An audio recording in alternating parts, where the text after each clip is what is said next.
सर्व नागरिकांना आवाहन करण्यात येत आहे की सध्या डासांमार्फत पसरणाऱ्या डेंग्यू या आजाराचा प्रसार रोखण्यासाठी प्रत्येकाने पुढील प्रमाणे कार्यवाही करावी। डेंग्यू आजार एडिस इजिप्ती हा डास चावल्याने होतो।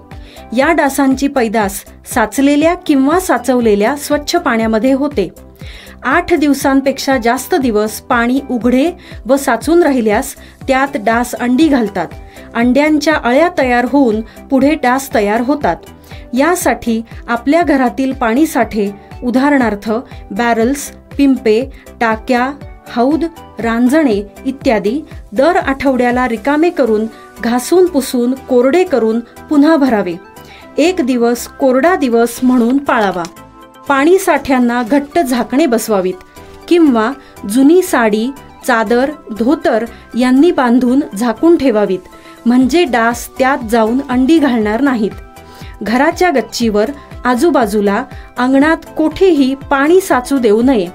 भंगार सामान उघड्यावर टाकू नये, उदाहरणार्थ टायर्स, प्लास्टिक सामान, कुंड्या, टाकाऊ वस्तू इत्यादी। अशा सामानात पावसाचे पाणी साठून त्यात डेंग्यूच्या डासांची पैदास होते। घरातील कूलर्स, फ्रीजच्या पाठीमागील ट्रे हे देखील वेळोवेळी कोरडे करावेत।